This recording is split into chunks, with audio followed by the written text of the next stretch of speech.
오늘의 주요 뉴스입니다.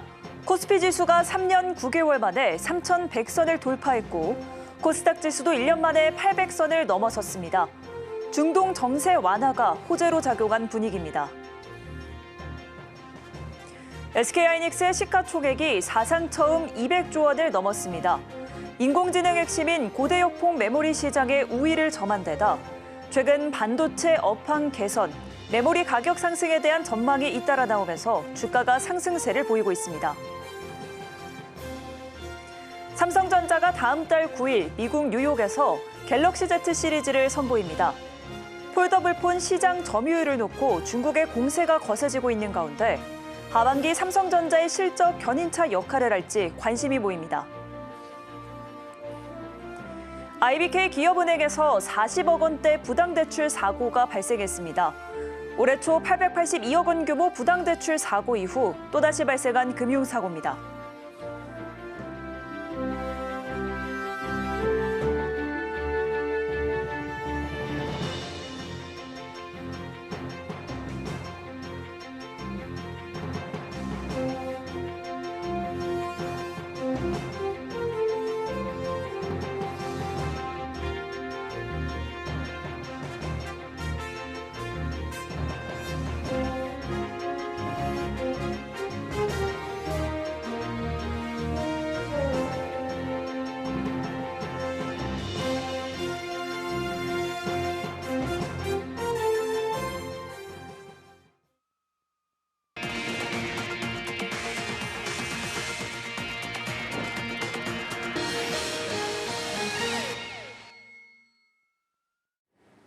여러분 안녕하십니까? 6월 24일 서울경제 뉴스5 시작합니다.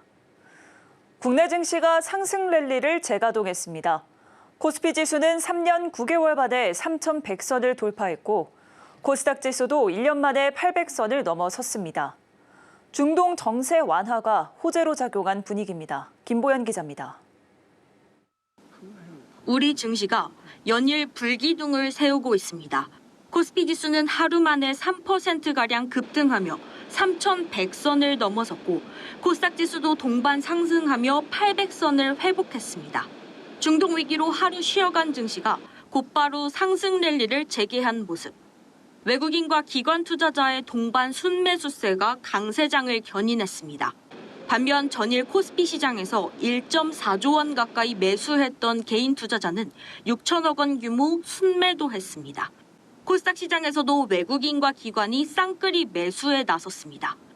최근 2차 추경안 발표와 정책 기대감 등 추가 상승 동력에도 불구하고 중동발 긴장에 우리 증시는 제한적인 오름폭을 보였으나 위기가 해소되며 숨을 고르던 투자 심리가 되살아난 분위기입니다.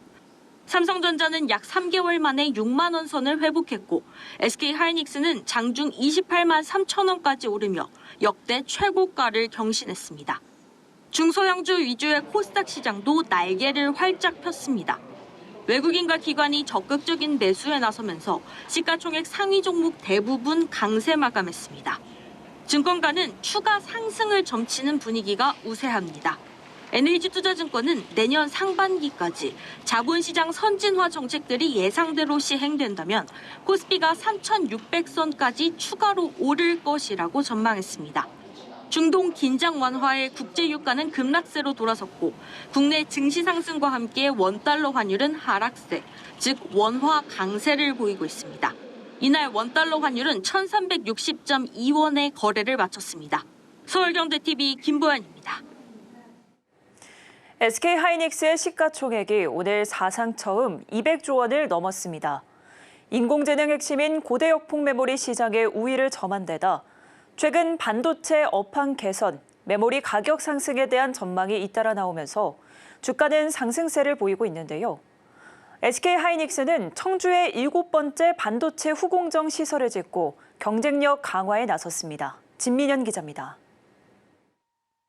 SK하이닉스가 오늘 사상 처음 시총 200조 원을 돌파했습니다. 반도체 업황 회복에 대한 기대감이 커지고 메모리 가격 상승에 대한 전망이 잇따라 나오면서 최근 주가는 상승세를 보여왔습니다. 여기에 이스라엘과 이란이 휴전에 전격 합의하면서 투자 심리가 크게 개선된 영향을 받았습니다. 이날 SK 하이닉스는 한때 장중 28만 3천 원까지 오르며 52주 신고가를 새로 쓰기도 했습니다. 광노정 SK 하이닉스 최고 경영자는 앞서 작년 초 열린 CS 2024에서 우리가 기술을 잘 준비하고 개발하고 제품도 잘 준비하고 투자 효율성을 극대화하면서 재무 건전성도 훨씬 더 높이면 현재 100조 원 정도인 시가총액이 더 나은 모습으로 갈 수 있으리라 생각한다며 내부적으로는 3년 정도 이내에 도전해볼 만한 목표치가 200조 원 정도로 본다고 밝힌 바 있습니다. 지난 2012년 SK그룹에 편입된 SK 하이닉스는 인수 직전인 2011년 시가총액이 약 13조 원 수준이었으나 이후 꾸준히 늘어나 2021년 1월에는 100조 원을 넘어섰습니다. 같은 해 3월 110조 원까지 올랐던 SK 하이닉스의 시가총액은 메모리 시장의 다운턴으로 2023년 3월에는 55조 원대로 하락하기도 했습니다. 한편 SK 하이닉스는 청주에 7번째 반도체 후공정 시설을 짓고 후공정 경쟁력 강화에도 나섭니다. 반도체 후공정은 전공정을 거친 웨이퍼에서 개별 칩을 완성하고 최종 제품으로 패키징하는 과정을 말합니다.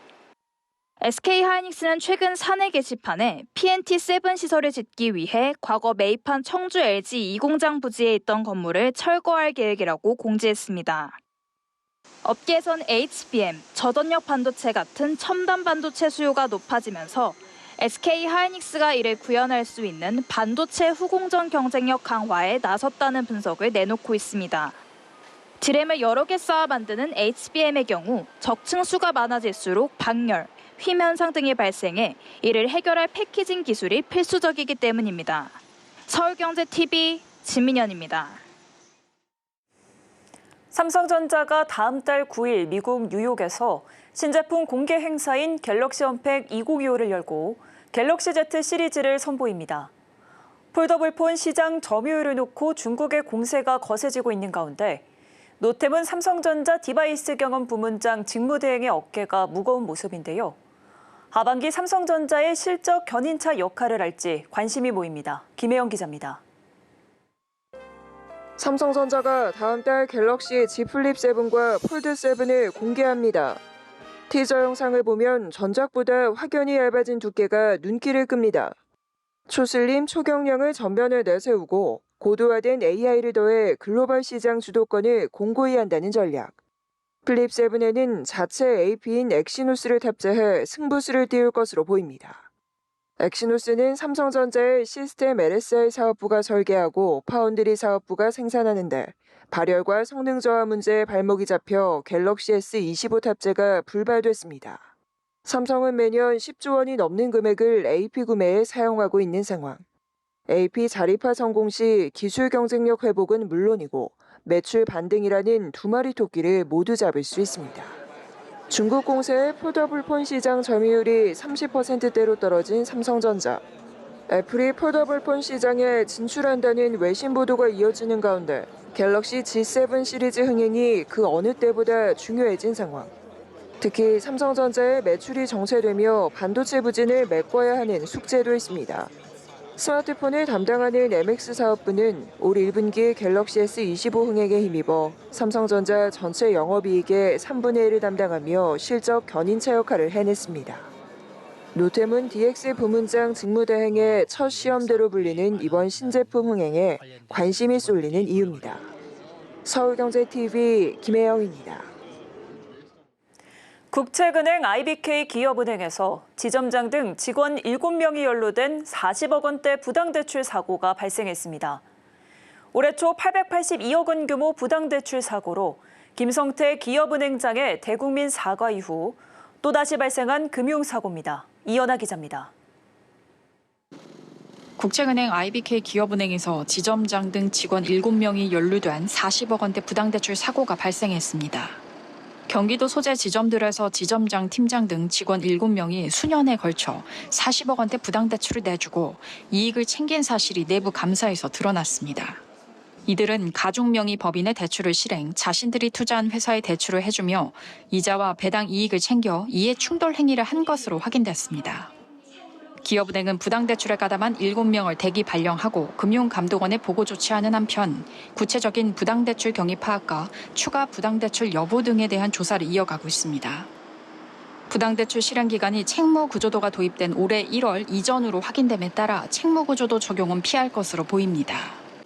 일각에서는 직원들이 다수 연루된 이해충돌 부당대출이 국책은행 신뢰도 저하로 이어질 수 있다고 비판합니다. 금융위원회 산하 기타 공공기관 국책은행 IBK 기업은행은 정부가 공적 자금을 출자해 설립되었습니다. 주주 구성을 살펴보면 기획재정부가 59.5%, 산업은행 7.2%, 수출입은행 1.8% 등입니다. 불과 3개월 전 기업은행은 전현직 임직원이 연루된 882억 원 규모 부당대출이 적발됐습니다. 이후 김성태 은행장이 고강도 조직 쇄신을 예고하며 내부 통제 강화 시스템을 구축하는 과정에서 또다시 40억 원대 부당대출이 드러나면서 내부적으로 당혹스러운 분위기입니다.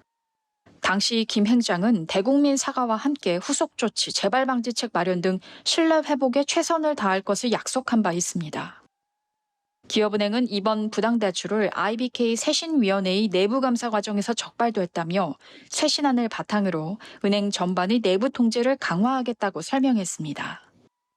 현재 IBK 쇄신위가 전국 단위 영업점을 대상으로 내부감사를 진행 중임에 따라 추가로 부당대출 등 금융사고가 적발될 가능성도 제기됩니다.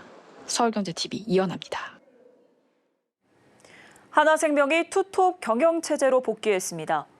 권여궁 전 하나오션 부회장과 이경근 하나생명 금융서비스 사장이 공동 대표로 선임됐습니다. 두 대표는 각자의 전문성을 바탕으로 신사업과 보험 영업 전반을 나눠 맡게 될 전망입니다. 김도아 기자입니다. 하나생명이 6년 만에 다시 각자 대표 체제로 전환했습니다. 신임 공동대표에는 권여궁 전 하나오션 부회장과 이경근 하나생명 금융서비스 사장이 내정됐습니다. 권여궁 대표는 방산과 에너지, 조선 등 하나그룹의 핵심 계열사를 두루 거친 전략 전문가입니다.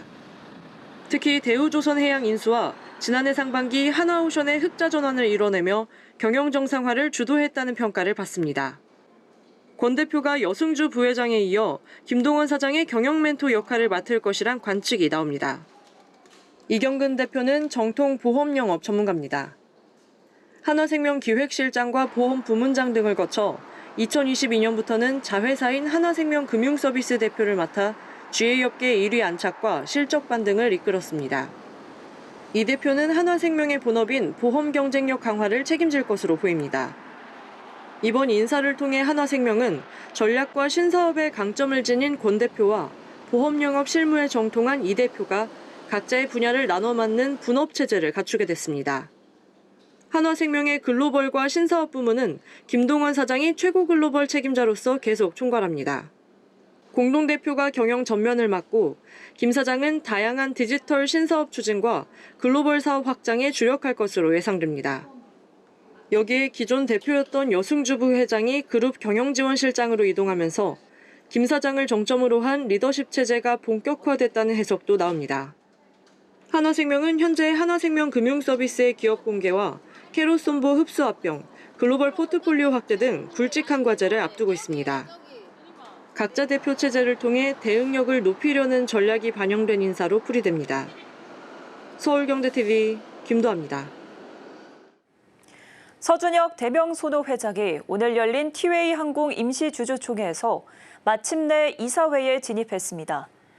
이날 주총에선 사내이사 3명과 사회이사 3명, 서 회장을 포함한 기타 비상무이사 3명까지 총 9명의 이사를 선임하고 이사진을 구성했는데요. 서 회장은 이번에 인수한 티웨이 항공을 그룹의 핵심 사업으로 성장시키고 항공과 숙박, 골프 등을 연계해 그룹 내 선순환을 이뤄간다는 계획입니다. 김효진 기자입니다. 대명소노 측 인사들이 오늘 티웨이 항공 이사회에 대거 진입했습니다. 이날 열린 티웨이 항공 임시주주총회에서는 서준혁 대명소노그룹 회장이 기타 비상무이사, 이상윤, 서동빈 소노인터내셔널 항공사업 TF 임원, 안우진 소노인터내셔널 세일즈 마케팅 총괄 임원 등이 신규 이사로 선임됐습니다. 이상윤, 서동빈, 안우진 이사는 대한항공 출신으로 10년 이상 항공업계에 재직한 경험이 있습니다. 이외에도 김종득 위원과 염용표 위원, 김하연 이사가 감사위원으로 선임됐습니다. 10년간 티웨이 항공을 이끌어온 정홍근 회장은 회장직에서 사임했습니다. 이로써 대명 순호그룹은 티웨이 항공 경영권을 공식적으로 확보하게 됐습니다. 서 회장은 이번에 인수한 티웨이 항공을 그룹의 핵심 사업으로 성장시키고 항공, 숙박, 골프 등을 연계해 그룹 내 선순환을 이루겠다는 구상. 대명 순호 관계자는 기존 사업 포트폴리오에 항공을 더해 지속 가능한 성장을 이끌 것이라며 향후 티웨이 항공 노선과 골프장, 리조트를 연계한 상품을 개발하는 등 항공, 숙박, 골프 등을 결합해 시너지를 기대하고 있다고 말했습니다. 대명 순호그룹은 국토교통부의 대주주 적격성 심사 및 항공운송 사업 면허 변경 등 주요 인허가 절차 이후 실질적인 경영에 나설 예정입니다. 티웨이 항공은 이번 주 이사회를 열어 사명을 결정하고 새 대표이사를 선임할 것으로 전망됩니다. 서울경제TV 김효진입니다.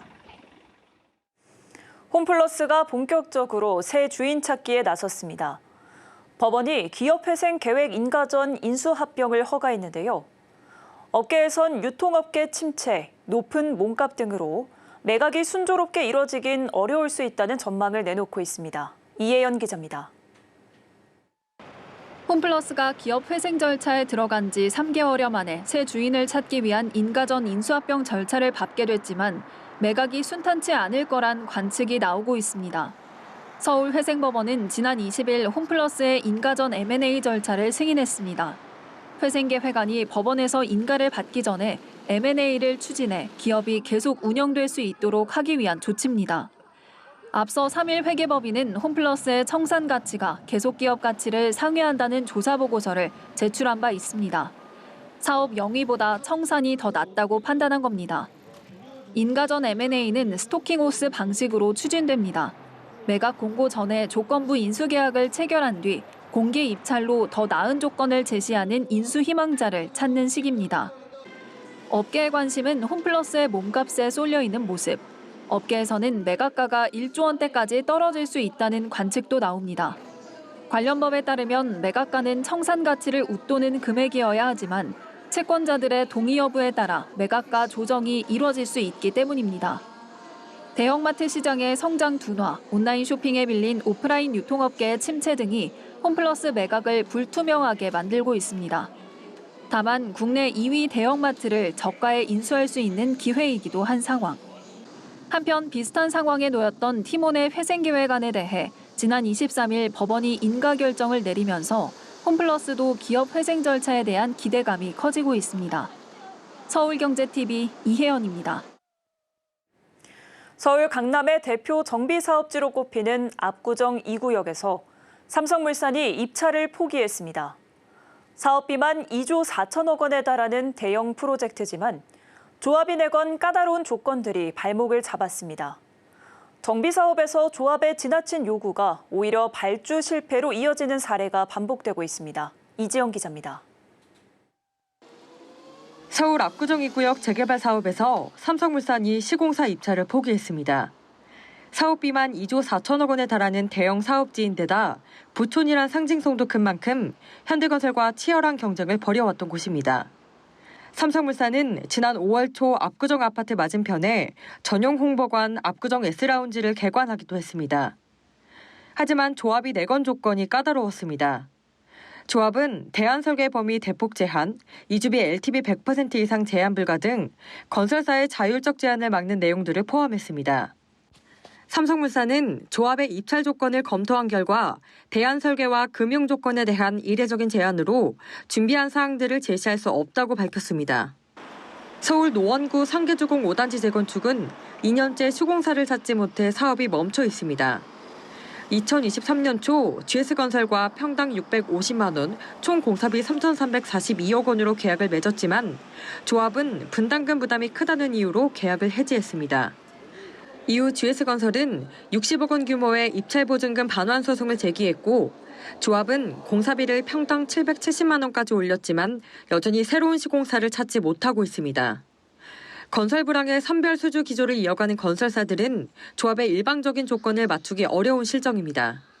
서울경제TV 이지영입니다. 최근 유튜브 프리미엄 계정 공유를 미끼로 한 사기 피해가 늘고 있습니다. 한국에서는 이용할 수 없는 가족요금제를 우회 방식을 통해 이용하게 해주겠다며 결제를 유도한 후 잠적하는 방식인데요. 서울시는 소비자 피해주의보를 발령하는 등 대응에 나섰지만 계정 공유 거래는 여전히 다양한 경로에서 이어지고 있습니다. 이수빈 기자입니다. 최근 유튜브 프리미엄 계정 공유를 미끼로 한 사기가 기승을 부리고 있습니다. 서울시는 소비자 피해 주의보를 발령하며 각별한 주의를 당부했습니다. 유튜브 프리미엄 가족요금제는 최대 5명의 가족 구성원을 계정 이용자로 포함할 수 있는 요금제입니다. 광고 제거, 오프라인 재생 등 유튜브 프리미엄 개인 요금제와 같은 기능을 제공하면서도 일반 요금제에 비해 저렴하게 이용할 수 있습니다. 다만 가족요금제는 한국을 포함한 5개국에서는 출시되지 않아 공식적인 이용 통로로는 국내에서 이용할 수 없는 상황입니다. 이 때문에 국내에선 가상 사설망을 통해 서비스 제공 국가를 우회하는 방식으로 계정 공유 서비스를 제공하는 판매자들이 등장했습니다. 이들은 구매자에게 1년 이용권 현금 결제를 유도하는데 결제 이후 서비스를 중단하고 일방적으로 연락을 끊는 경우가 늘고 있습니다. 서울시 전자상거래센터에 따르면 이 같은 유튜브 계정 공유 서비스 피해는 이번 달에만 58건이 접수됐습니다. 전체 전자상거래 피해 접수 건수의 약 60%에 달하는 수치입니다. 오늘 서울시는 소비자 피해 주의보를 발령하며 각별한 주의를 당부했습니다. 시는 지난해 2월에도 유사 피해가 나타남에 따라 주요 오픈마켓 등에서 해당 계정 공유 서비스가 거래되는 것을 막는 등 조치를 취한 바 있습니다. 다만 개인 간 거래 플랫폼이나 오픈 채팅, 네이버 카페 등 다양한 경로를 통해 여전히 계정 공유 거래가 은밀하게 이어지고 있는 상황입니다. 업계에선 서비스 판매자들이 잠적하지 않더라도 우회 방식으로 유튜브 프리미엄 서비스 이용 시 언제든 이용이 중단될 수 있다고 경고하고 있습니다.